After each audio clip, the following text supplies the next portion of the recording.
Welcome to The Dork-Bajir Chronicles, where an expert and a new expert, read through K.A. Applegate's stunning sci-fi serial. Animorphs. Join us. Join us. Join us. Join us. Join us. Come on, get in here.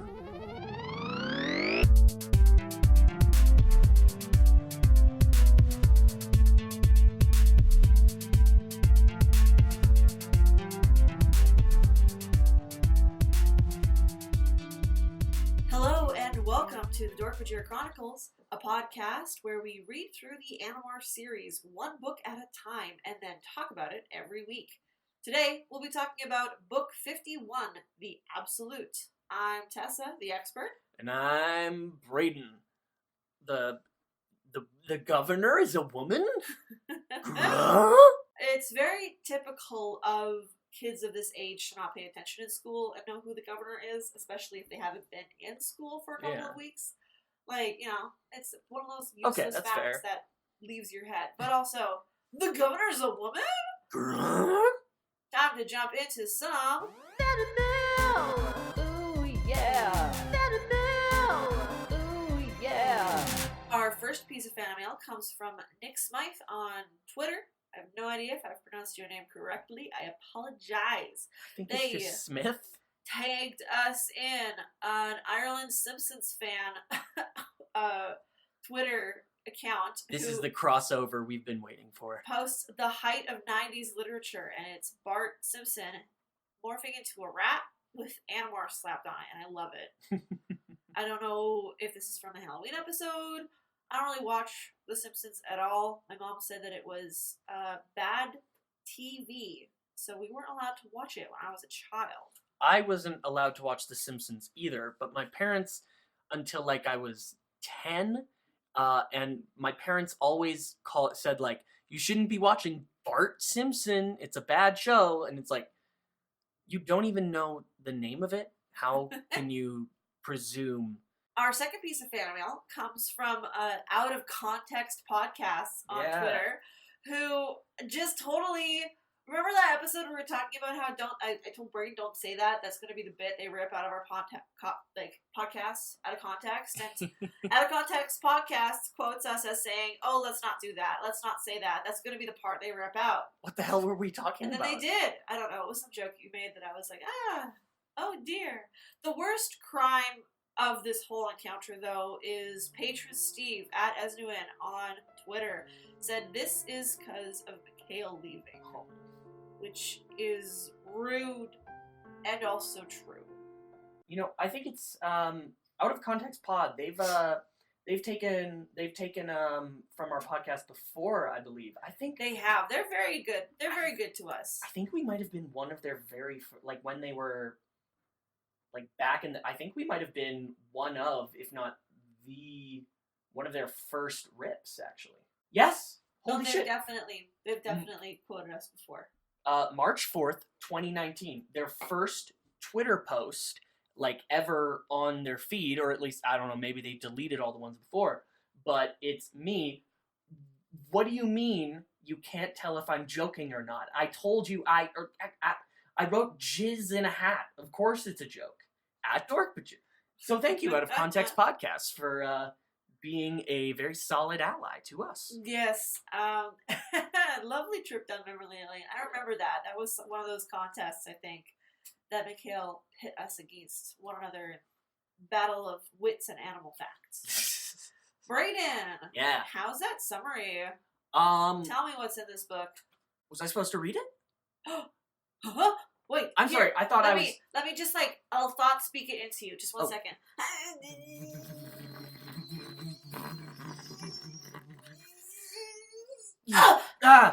Wow, there's a lot of owl-involved furry porn in there, but I think that might have just been... Avoid that part. That was just in there by accident. That's just the white noise of your brain? Let's just... Okay. The Animorphs part. They start as ducks. I thought I was just supposed to look at the covers. So, we open up this with Marco and Tobias on a recon mission. They're checking out a train with dozens and dozens of M1 Abrams tanks on it. A type of tank that Marco is rather familiar with through video games. So there's some foreshadowing right there. Get the fuck ready, boys and girls and others. Get the fuck ready, everybody. We can just say everybody. It's 2020, y'all. It's 2020, y'all. Let's just say everybody. Because everybody's going to read this scene and get fucking hyped. Yeah. When they decide to land on the cart so that they don't have to fly following the train to rest their wings. They are in their bird of prey morphs right now. Tobias in his regular body morph in this context. When they notice that they have been spotted by a number of other birds of prey who are flying way too close to each other, way too noticeable in a V formation like they're fighter pilots, and they realize, oh fuck, those are morphed controllers. Because the controllers have morphing powers Yes, now. because the cube was L'Estolan by Tom. So these guys start diving at them. They have more numbers, obviously. They're soldiers, not children, like Marco and Tobias. But Marco and Tobias have been morphing longer.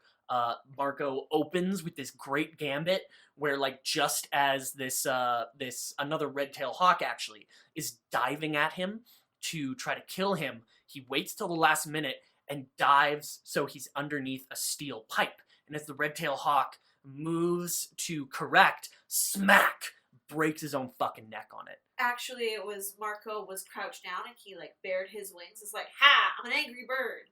But he was using his wings to cover the steel pipe. And then he moved out of the way, and the bird smashed into the pipe that didn't know it was there. Well, I started this book a while ago. Okay, fucking forgive me. Very similar.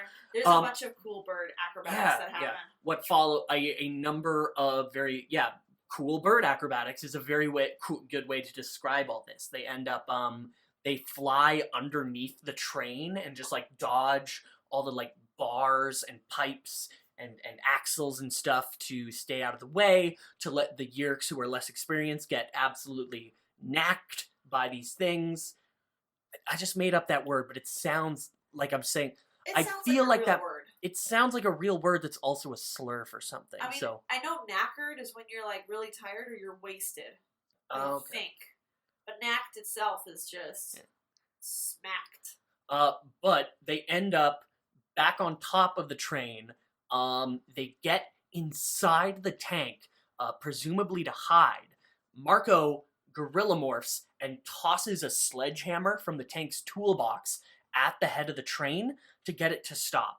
And these two humans who were piloting the train, who, might I mention, are just dudes, like they don't have guns or anything, they're just literally two dudes who are driving these tanks somewhere in the middle of the middle of wherever. They are controllers.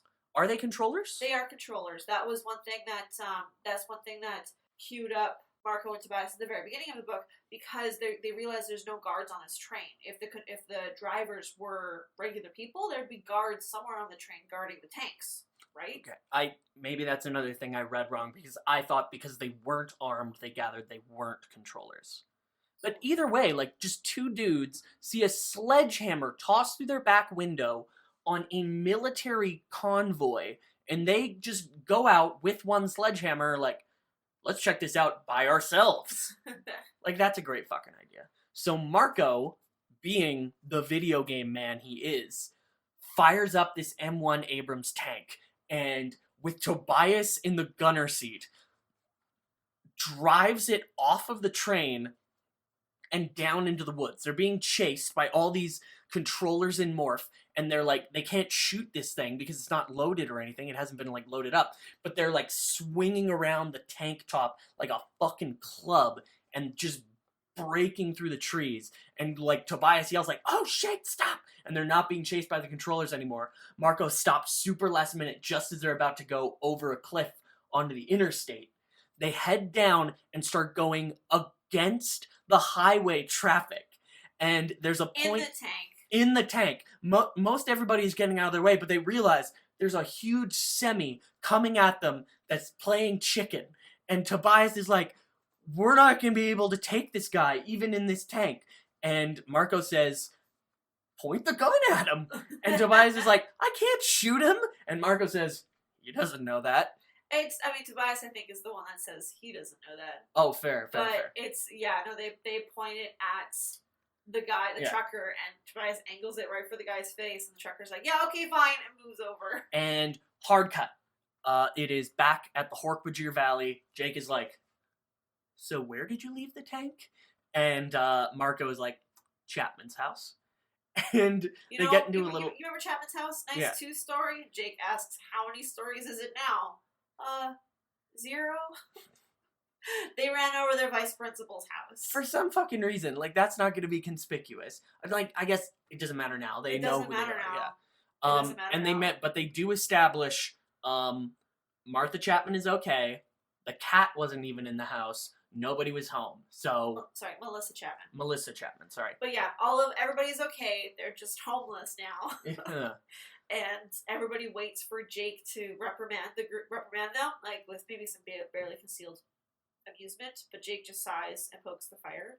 And this is when Marco kind of ruminates about everything that's happened, catching you up to speed with what life was like before and then after they became to live in the Dork-Bajir Valley, with with some bits of information about the auxiliary animorphs that we made in the last book, and also the fact that the Yeerks can now morph, and there's this huge fight between Jake and Cassie. So they decide that the next part of their plan has to be, we are outnumbered, Yeerks are morphing now, and now they are taking over the National Guard. There's been this big congregation of soldiers, yes. like this whole train full of tanks is coming out in the middle of nowhere, and from what the kids could find online, there's been no records of any kind of urban, like, practice crawl going through. So they're like, okay, the Yeerks are mobilizing. Yeah. We have to get them to stop. Using the National Guard. And they realize that the only person who has the authority to do that, fingers crossed they're not the controllers, is the governor of redacted state. Do you want to guess where they are? I don't know if we've ever formally done it on the podcast I yet. think they're in LA. Yeah, it's generally agreed that they are in the state of California. Yeah, it's coastal, it's beachy. It's not East Coast because they have way too many reptiles. Yeah. So and West also, Coast, definitely. Like when Visser 1 first came to Earth, she landed in Hollywood. Right, like, yeah. Right? Like, it's all there. Yeah, that's one thing we can talk a bit more about in the discussion that I have in my notes. But, like, I've become confused that the Yeerks obviously have significant numbers, air travel, the ability to move unhindered, and they're just in one state, in one city, even as major a city as LA or San Francisco or wherever this is. Well, that's utterly confusing to me. Well, it really not. If you think about the fact that, like, Andalites have to eat grass to survive, and Visser 3, now Visser 1, is infested in an Andalite host body, and also California was one of the first ones to, like, pass legalization. I'm not laughing, but I'm sure somebody who's listening will. Okay, anyway, they realize that their best bet to get to the capital in a timely fashion is ducks. Right before then, there's a brief bit where they make the plan. Okay, 2 groups. One of them's going to attack the There's National a distraction Guard group. to be the distraction. Group 2 needs finesse, and they need to go and talk to the governor and be like, we really hope that you're not a Yeerk. Cassie says, I'll go, and Jake just says, no. Don't trust. Without a hesitation. Yeah. And then he says, Marco acts to Tobias, and then he looks Cassie in the eye and says, I can trust them. Fuck. They are the dude. They're my dudes. They're my bros, and they go before the hoes, bitch. They're my Jake is in a bad spot right now, you guys. Yeah, we're gonna stay behind, and we're just gonna fuck around, and we're gonna do the usual stuff to make sure that the Yeerks can't mobilize that far off at the drop of a hat. But my dude, the dudes club are gonna go talk to the governor, a strong, sexy man. And with the auxiliary animorphs, the 17 auxiliary animorphs they made last book, they have 20 animorphs, as well as Toby's Dork-Bajir forces that are going to be doing the distraction. So that's a big distraction. That's a big distraction. But you were just about to say how these 3 little boys, are going to get to the governor's house. So they realize, after a lot of books in the series, like, honestly, way too many books in the series, that the best way to travel as far as they need to is a bird that travels a long distance regularly. So they go and they go to the gardens. And before it opens, they were like, we want to sneak in before it opens. yeah, they try to sneak in before it opens. Doesn't go exactly as planned. No. They do sneak in before it opens, barely. But it turns out grabbing ducks is a lot harder than any of them expected, especially when you are a human boy, a bird, and a horse alien. Which I wonder why they didn't just, at one point, Tobias goes in for the kill, quote unquote, and just like grabs one from behind. Mm-hmm. Toby, why'd you do that before, dude? That seems like it would have been the best bet. You have the best body to catch other birds because you're a hunter. What ends up happening is Marco wades in and ends up like grabbing the duck and makes too much noise. Axe jumps in and customers start arriving and start like, oh wow, look at that scene. And then a school group and one of the teachers is like, oh, fucking Andalite. Why can't Yerks not out themselves when they see an Andalite? Why can't they ever play it cool? Well, because they're afraid that if they see an Andalite and they don't immediately go for the kill, Visser 3 is going to find out and kill them. Mm-hmm. So I Fair. get it. But also, like, just take a chill pill. But, you know, the masquerade is dropped because instead of pretending anything... All of these human controllers start just beating them with shit. A security guard and a bunch of other controllers morph into different animals, and they get into what I call probably one of the slapstickiest fights in the entire series. They're dodging around with like bald eagles chasing them, and then the bald eagles smash into like Ferris wheels. There's a cougar that's like hunting after them, but then drops into the Siberian tiger cage, and then there's like a row row row row row noise, like a guy falling off screen, and then you hear like a bunch of pots and pans clanking. Yeah, it is. This book is extremely cinematic in how like the fights are described. Like they're gorgeous and for the most part pretty hilarious. There is some horrific things. Like I didn't mention in the train incident where this bird just rips a golf ball sized chunk out of Marco's leg. I mean, that just goes with the territory these horrifying. days. Marco has had his entire arm ripped off and then just used it as a weapon. That was Rachel, sorry. Marco's the one who's always getting disemboweled. Right. He had his dolphin tail sliced like almost completely off. He's also had legs ripped off, I'm pretty sure. Yes, he has. He died. He's the one who full on died. Oh, right, That Eric like brought back to like book 10. So they get to the capital after musing about, why didn't we ever think of ducks? We're so stupid. Okay, sure thing, K.A. Sure thing, Michael. I'm not gonna call you out like that, but like I think you're really projecting onto these guys. You're blaming the teens that you wrote down for their own feelings. It's bold. They end up in the Capitol, but realize the Capitol building is closed today. Nobody's there. It's closed on weekends. Yeah. And the governor's probably at his house, and Axe is like, okay, where's that? And the kids are like, we don't know. And they're like, why didn't we use Google or anything? Anything. So they end up just bothering people at diners for a while until they see two huge dudes in leather just eating burritos like, hey kid, you want to know where the governor lives? And they're like, yeah. Down the highway, to the left, on the cliff, there's a mansion. Governor's real nice. Got my life back on track when I got out of jail. And you're like, ooh, this is foreshadowing something. It's not. It's not. It's not. It's just a really nice little moment. But then the last line is the Chopper is his name. And he says, you'll know when you see it. It's got a bunch of turrets and creepy shit. Looks like out of the Ding Dang Addams Family. And I'm like, this is why you vote for somebody, is because of their aesthetic. Like, that's a great house to live in if you're a politician. Am I right? I would love to have Gomez or Morticia as the, like, fucking head of my redacted government. That would be so nice. Just a head of local government, however. Yeah. Just the mayor. Can I have Morticia be the mayor, just please? Being absolutely sexy goths. I'm all for it. Yeah. So they get to the governor's house, and they demorph, and they're in the bushes, and Axe is like, okay, great. Yeah. So how do we sneak in? They're trying to figure out how to sneak in. And Axe is like, well, that's okay. All we need to do is just like, as soon as we see the governor, you're gonna recognize him, right? And Marco and Tobias is like, and Axe is like, come on, isn't he hung in like all of your schools? Whatever. We'll just listen out for his name. Yeah. And it turns out you know that what his name is, Yeah. right? And Marco and Tobias are like, But they're lucky. It turns out there's a bit of an event going on. So they morph Cockroach to get in, and they realize, we'll just look for the person that's having the most attention paid to them, and that'll be the governor. And there is a guy up on stage talking about donations, and, oh, I love your yada-da-da-da. There's a fun bit where they try and sneak onto the limo, and it's hilarity ensues as they all get almost killed. Yeah, crushed. They like sneak onto their feet, and then there's Wingtip is the guy, and then there's High Heel. The governor's wife, and they go dancing at one point. He keeps stepping on her shoes, and she kicks him in the shin.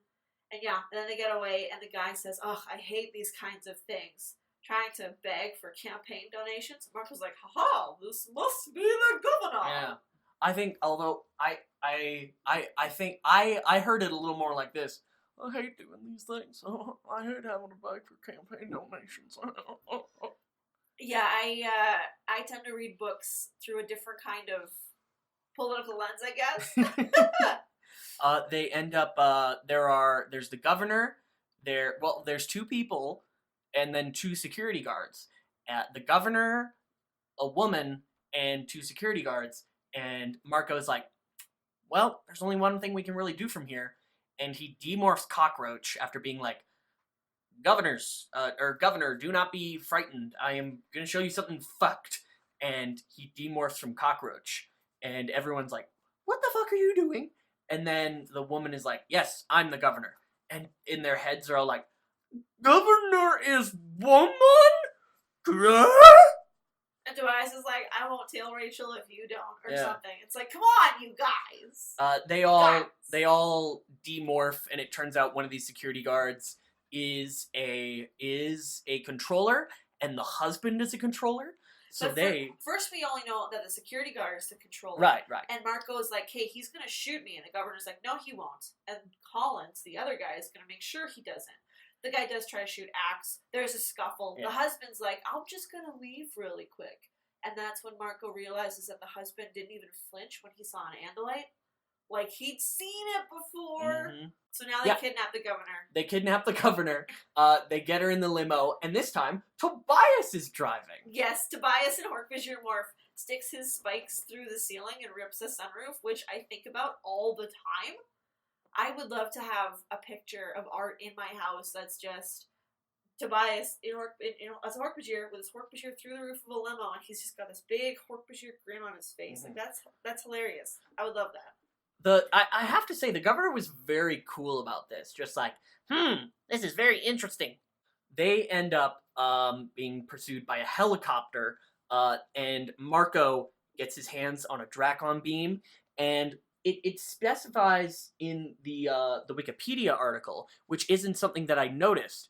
This is actually the first time they have explicitly killed a human controller.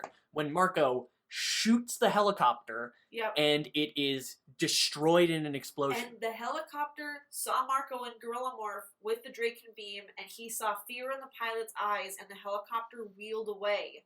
And Marco waited until it was far enough away from the yacht before he shot it out of the sky. Yeah. And they exploded. They end up on a yacht, by the way. They were driving to a yacht. Yeah, they jump out of the car and they jump off a bridge onto the yacht to escape more. Because there's the Yerk cops, and there's also just regular cops who are like, oh my god, aliens have kidnapped the governor, what the fuck? Yeah. So it takes a while until they get to a safe place, but eventually they do. They do, but it turns out it's not that safe, because they are immediately surrounded by military personnel who are like just driving the fuck over this garden, and the governor is like, oh fuck, that must mean they're all controllers, and Marco's like, okay, I've got an idea. And just before this, the governor confirms she was calling they got her to call all of the armies to be like, hey, don't go to this thing with the National Guard in the middle, I'm ordering you to stand down. Yeah. And it's confirmed that there's one battalion that's been in the middle of the desert for 2 weeks. There's no way they're controllers. There's no way they're controllers. This is a surprise clue that'll come back around later. And then the governor calls, like, is there anybody you can trust to be your personal bodyguard now? Because Collins, who was the guy from way back at the event where this whole shenanigan started, well, he's still alive, but he's injured. And the governor's like, yeah, I have this one buddy. McDonald. The head of the state police. And McDonald gets there just before all of your controller soldiers come. Yeah. And then Marco does he doesn't even ask the governor for permission. He just gives her a handshake, and for some reason she gets a little bit sleepy. And then he steals her dress. She's already taken her dress off. Don't worry. Yeah. She's in sweaties. By the way, Axe is a total simp to this governor. Just like, absolutely laying it on. Madame Governor, it is such an honor. Like, it's very, very cute. This guy is so fucking ready to just take the knee for anyone with power. Like, it's admirable, almost. Yeah, they find out there is one battalion out in the desert that can't have been yerked, that's not a good start for a statewide civil war with an air force. But, YA novels can't expect kids to think too hard about that. They just know big men with guns on our side. Fuck yeah. Okay, so Marco has acquired the governor. Yes. He's stolen the dress that she wore earlier that morning, and he's disguised as the governor, going to go talk to all of these soldiers on the front lawn, while the governor and her best pal, McDonald, escape out the back door. There's this one guy who comes forward, and Marco's like, I have no idea. He's got like 2 eagles and 4 stripes pinned to his shoulder. Later it becomes obvious that he's a colonel, but it also becomes obvious that this motherfucker is Visor 1. Visor 1 and more. Visor 1. And Marco has to, like, there's a bit of a comedic moment where he has to, like, play the like, dignified powerful governor, but not physically intimidating governor, and is like soldiers like grab him, and he's like, hands off, buddy. I mean, hey, stop that. And and hey, stop, that hurts. And the soldier's like, good. I am an alien. And they handcuff him, tie his legs together, and shove him in the back of the car. And like, he keeps talking. This is no way to deal with your governor. Unhand me at once, fools. And they shove a dirty duffel bag in his mouth. And then, hey, bro, suck my dick. I mean, clit. Then Axe and Tobias rescue him. Yeah. Cassie also arrives, doesn't she? No. It talks. Okay. No, that's the distraction. That's Right. It's Tobias in Dork-Bajir morph again, jumps onto the car, rips it open, punches a bunch of guys, and then I remember Axe comes up, is part of the fight. Yeah. And it's chases on hoof, which is a really cool visual. I love the visual of like a fucking horseman, of a centaur just chasing a car. There's a bit where all the bad guys are dealt with, and Marco's still tied up, and he's like, because he's got the duffel bag in his mouth. And Axe translates and says, you know what, I think Marco's trying to tell us that he's extremely comfortable right now, and please don't remove this filthy thing from my mouth, as it's delicious. And Marco's like, this sucks. Why did we let the alien get a sense of humor? They go back to the camp. Yeah, there's another bit of like action-y stuff on a truck for a bit, but then they morph duck and they leave out the tunnel and go back to the camp. The song, the Eagle song from Lord of the Rings plays. Lord of the Rings. I didn't know the Eagles wrote a song for Lord of the Rings. They did. They were actually, it was part of their contract. I'm running down the road trying to loosen my load. I got a fellowship on my mind. 3 for the dwarves and 3 for the elves and 9 to all of mankind. They're in the Dork-Bajir Valley. Last chapters, they're watching TV, and Cassie, on the TV screen, Cassie is like jumping and attacking, but that's as part of the distraction against the National Guard. Yeah. Where it was a losing battle until this random battalion comes up and helps the Animorphs fight against the National Guard infested Yeerks. And Marco, obviously, in this very dramatic moment and very emotional, takes the time to make fun of Cassie for biting a National Guardsman on the butt. A controller National Guardsman. The free battalion that helps them is the same one that was in the desert for 2 weeks. Mm-hmm. that won't be enough to turn the tide against statewide civil war with an Air Force, maybe. But there are 2 or 3 still channels that are like, "Wow, crazy shit with the National Guard. 3 people in Halloween costumes tried to kidnap the governor," and then there is a special breaking message news. from our governor. And And it turns out Rachel has been paying attention in school either because she's like, "Whoa, our governor is a woman? Oh my god, that's so cool." Yes, Queen. More female CEOs. The governor announces all that was bullshit. Aliens are real. And we're going on the fucking offensive. I've talked to the motherfucking president. And you know what he said? He said, "I'm sending a fucking battalion, a couple of battalions, and we're gonna fucking shoot E.T. in the dick." That's an exact quote. She's like, "This will be a very difficult battle, but it's a battle that we must do and one that we will win." And this is when it really hits Marco that now they're in open warfare. Yeah. This is what he's kind of been wanting since the very beginning. Why doesn't it feel great? And the last line of the book is Axe turns off the TV and they all sit staring at the blank screen in silence. Other than that, it was a really funny book. It was very funny. Marco's got some of his hilarious. best lines. This is one There's of that my scene where a frog favorite lands ones. on his head. He's poking the frog. The duck bites him on his nose. He has such trouble acquiring that duck. And then Tobias morphs the duck, and Tobias is bitching about being a duck because he's used to being a hawk. They're hiding under that table, and they're like, Ugh. "Can we morph under here? Oh no." This is such a funny book. It's something Oh that my we've definitely God. needed after the last couple Yes. of books of Slag. And I've read this book so many times as a kid. I love this book so much. And this is also, I think, the first time where the violence really hit me. I mean, the whole golf ball chunk size being ripped out of his leg when he was a human, that was visceral. And I think it's because it happened to him while he was a human and not an animal. And then also the ending was really sad.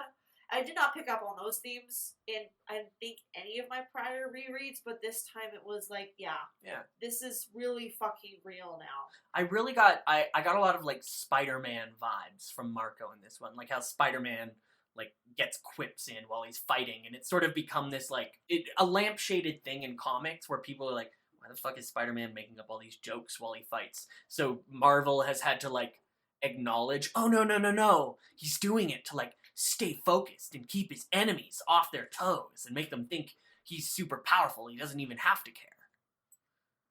Yeah. The gunfight at the zoo, where there's the teacher ripping out like Draken beams to like shoot them, and then the ice cream man morphs into a cheetah, and another one morphs into a cougar. I thought that was also really well done. Like all of the fight scenes have been really well written. And there was 4 major fight scenes, I would say, in this book. Yeah. Plus the whole bit with the limo and their cockroaches, which is also hilarious. Even though they all, like, Marco's is, like, stuck inside the tire as it spins around. And Marco is glued to the axle as it spins around. And Axe is on the engine pan, burning the soles of his feet off. At one point, they're all holding on to one another's feet, like acrobatics, and they're just dangling around. So there's one thing that I thought of when this is the first book where Yeerks have been able to morph. Yes. And I had a thought. I know a couple of episodes ago we talked about how many Yeerks could go down, if you turtle all the way down it. But here's a scenario I don't think we've discussed yet. So the Yeerk controls the human, and the human morphs an animal. The animal morph gets infested by a different Yeerk who makes everybody demorph. So what happened to that second Yeerk body? I don't think that would work because I think it would just get blipped into Z-space. And because there's nothing anchoring it to Earth, it would die. Maybe we'll find out in book 52. I think that's why you can't double Yeerk. Yeah. I don't know. It's just, we talked about it a bit, and I did say, I believe in the or 1 or 2 books ago, I don't know. It's just one of those things that, like sci-fi, you just can't avoid in science fiction. Like sort of writing yourself into a corner. Like, well, why don't they just do this? Or what if they did do this? And you kind of have to say, like, with the physics I've set up, I have no idea. That's fair. Yeah. With the physics we have set up, sometimes you just have no idea. And I'm cool with that sometimes. Contrary to my history talking about this podcast, sometimes I'm cool with lack of explanation. Where do you think that where are the Yeerks getting their morphs? I believe they're probably getting them from the gardens as well. Oh, yeah. Because we know already from previous books of the kids breaking into the gardens that some of the workers there are controllers, just not enough to make a difference. And I think especially once they find out that the Andalite bandits are humans, and, Cassie's mom runs the gardens. She's now missing. Yes, it's still running just fine, but they're missing a key component, so things are probably falling through the cracks, and it's probably way easier to just grab people and yerk them. So, I feel like there's enough employees that they can sneak more controllers in. Yeah. Okay. Into the gardens. Yeah, that makes sense. Something I didn't really notice. Were all the morphing controllers, were they all human? I believe so. Okay. I believe so, because what's also interesting is that last book, there was almost like, it felt like a rift was starting to grow between Tom and Visser 1, like Tom's loyalties to Visser 1. Mm-hmm. And we know Tom took the morphing cube. Would he have maybe splintered away from Visser 1 then? Oh, wow. Would that make sense? Because, well, then how did all these mainline Yeerks get the morphing powers? Well, I'm wondering if most of them are just Tom's cronies. Yeah, you think so? With the morphing powers. I mean, know. you do know. No, because I don't remember. But that actually doesn't make that much sense when I think about it now, because Yeah. the morphed ones were the ones that were controlling the tanks, and there's no way that Tom would have come up with that idea with the tanks. I mean, I don't think so. Yeah, I definitely don't think because- he wouldn't have been able to get enough support just by holding up the morphing cube, I think. Yeah, no, that's very true. Okay, yeah. So he probably And, just went. Yeah, with the human controller or Dork-Bajir controller, you know, if you're calling in Dork-Bajir, it's because you need Dork-Bajir It's because for you want battle. their blades, yeah. Yeah, it You wouldn't it have might to be upgrade a useful. Dork-Bajir to something better. It might Dork-Bajir's be better. It might be useful if you had a bunch of Dork-Bajir walking around as humans to just patrol for suspicious looking animals that might be animorphs, but then they all gotta take a break every 2 hours or they're fucked. It's way more efficient just to give the humans the morphing powers, Yeah. because then they can morph any kind of animal and not just demorph to base Dork-Bajir. Mm-hmm. Plus, Dork-Bajir would have to touch an animal to acquire it, and I don't think animals are very comfortable around our bladed, gentle friends. Right. Plus, another funny thing another just quick little funny thing I noticed. When Marco opened up the toolbox that was in that tank, it says he found an axe, but they didn't put an E on it. So Yeah. it sounds like he found axe. The carrot Aximile Escaruth Isthanil was in Isthil was But- in his toolbox. That is the correct spelling of axe that you chop down wood. You can have it with an E or without. I know. Yeah. English is terrible. Speaking of Andalite names, check out our Oh, Twitter, Tumblr, Instagram, and Facebook. We've got a Andalite name generator Hell yeah. meme created based I- on the first letter of your name, the last digit of your birthday, and your birth month. Tessa whipped it up last night off a very simple and easy idea. She managed to find a list of enough existing Andalite names to make it. I wanted to do a whole thing where I got a list of Persian names, broke them down into syllables, and then made each of the 3 Andalite names by combining 2 of the syllables with the first letter from your first name and then the last letter from your first name, and then going down the list like that. But Tessa's was much, much better. There's also another, if you, like me, sometimes you get a name generator and you're like, the one I'm stuck with sucks. Well, there's a couple other things. There's a shirt color options that you can go through, and that's also because I just found so many ding-dang names for Andalites on Ceropedia. So you can check that out right now. My Andalite name I was just pulling that up. is Ithilaran Ischilion Chorus, which is pretty cool and does mean that I am related to a Lawrence Chorus, which is, okay, he's my murderous uncle who was in the war. I got Caloras Serenial Shamtel.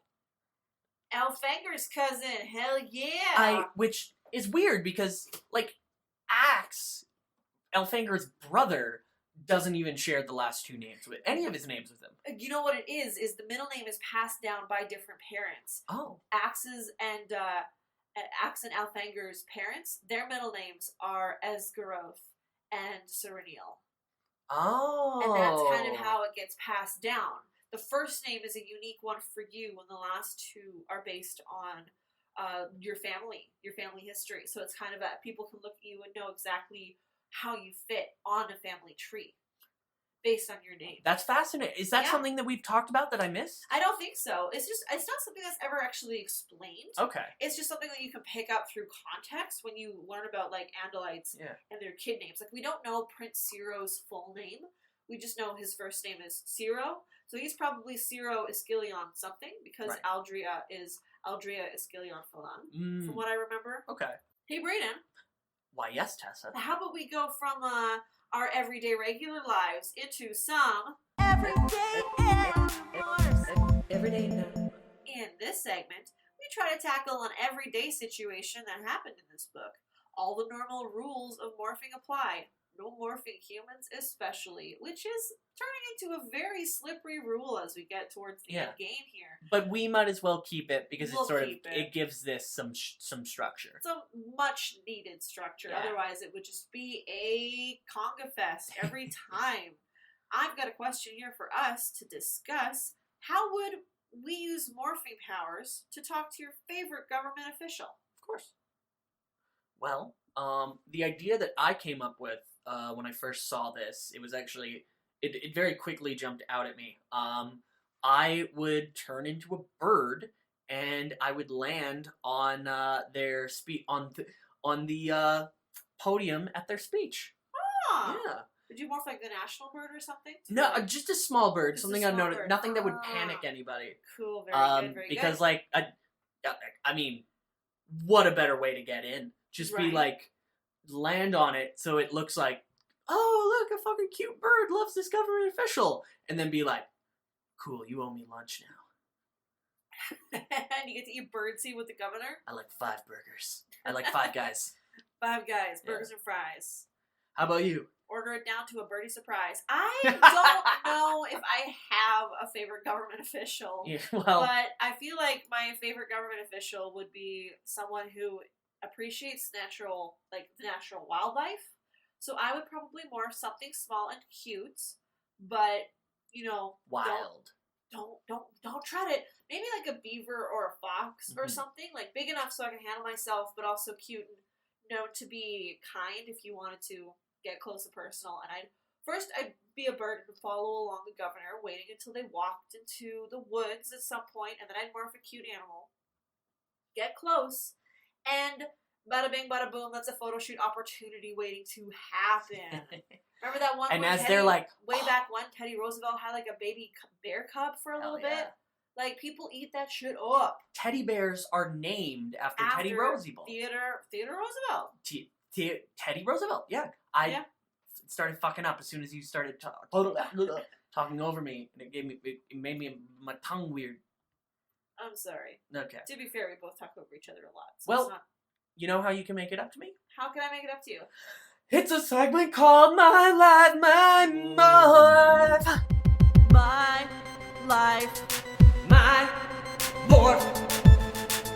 You can answer first. In this segment, we decide on what the best use of the main morph in this book would be in our own lives. Tessa, how would you use a duck morph in your own life for purely personal reasons? Alright, I got the best one. I just watched this YouTube video about it, so I'm all in. I'm gonna morph a duck. I'm gonna focus really hard, and I'm gonna lay a bunch of eggs. Then I'm gonna demorph, and I'm gonna use those eggs and make cured egg yolks. Unlimited duck eggs! Oh, this is gonna be delicious! Yeah. It's alive. Yeah! Yeah, I love that show. It's alive with Brad.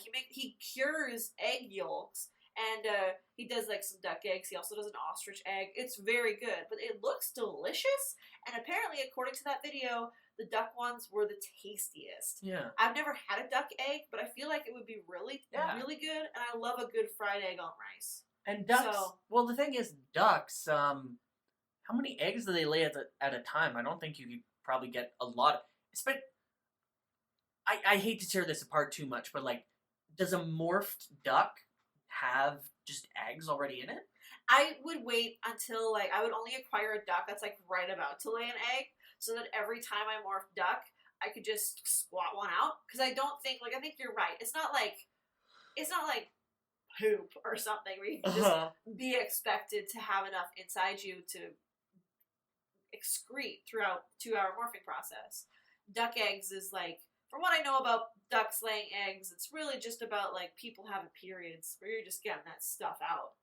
So I'd wait until day 29 and acquire that not pregnant but heavily laden duck. And then I would squeeze duck eggs out every morning for breakfast. How about you, Brayden? What would you use duck morph for?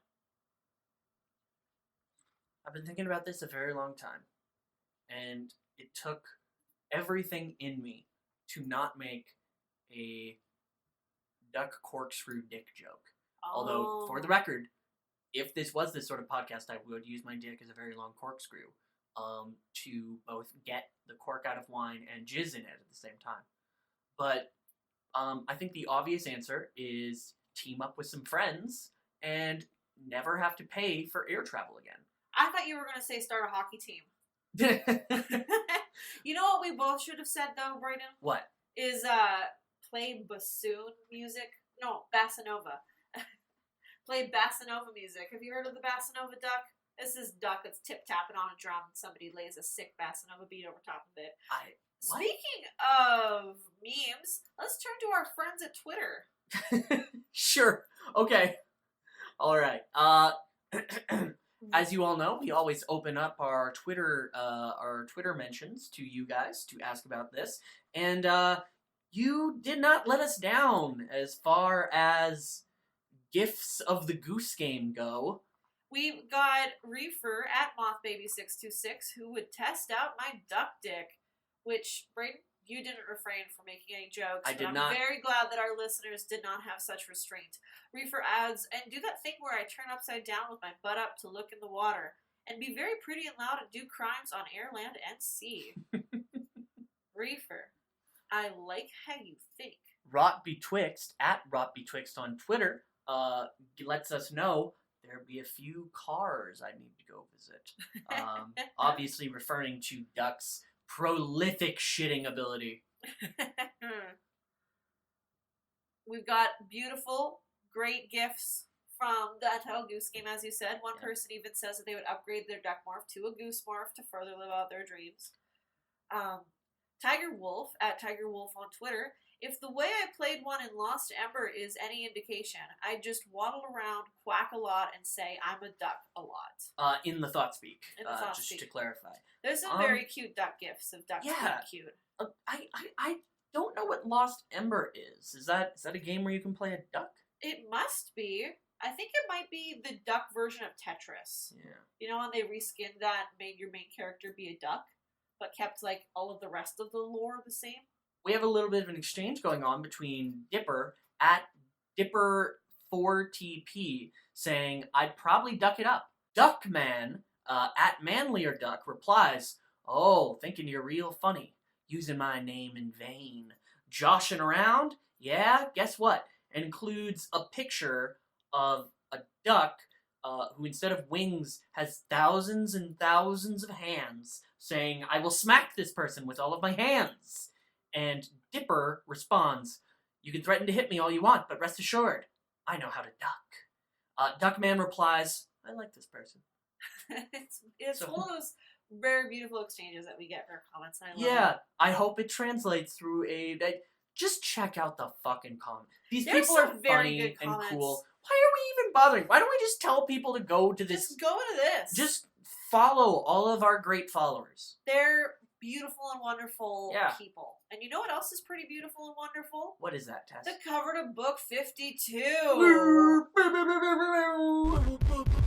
Predictions! Predictions! I assume you were asking me to do predictions, not just talk about the cover. Please, just the let's cover. do some predictions as All well as right. talk about the cover. It's got axe. It's countdown time! Only 2 more books until the end, says the above title. The tagline is, everyone has nightmares, but what happens when the nightmares are real? It is called The Sacrifice, and features Axe, Aximile, turning into a raccoon. Nightmares, sacrifice. If you opened up the cover to look on the inside cover, there's the raccoon in the middle of the forest, in the middle of the night, holding a strange little electronic device in his little raccoon mouth. Oh, interesting. Well, this might be a bit of a leap, because I'm pretty sure Axe makes it to the rest of the books, but I think Axe might consider, at some point in this book, some sort of suicide run. Like, that looks like a bomb to me. At least that's sort of like, it seems coded as a bomb, like it's sort of pipe-shaped, it's got lights, wires. Are the Animorphs going to use a bomb? The face that Brayden is making is one of such joy and excitement I have never seen before in my life. Oh, yeah! Okay, breathe, buddy. Fuck yeah, the Animorphs are gonna use this bomb. They're gonna use a fucking bomb, and they're gonna blow up the... Oh! They might use it finally on the Yerk pool, which is definitely something Axe would do. He would definitely give it all to destroy Visor 3, or Visor 1/3, the Yerk pool, or the Blade Ship. I think that's going to be one of the targets. I cannot wait. This was not one of the books that I read a lot as a kid. I read 50, 51, and 54 of the last, 49, 50, 51, 54 of the last, 5. Those are the ones that I read the most.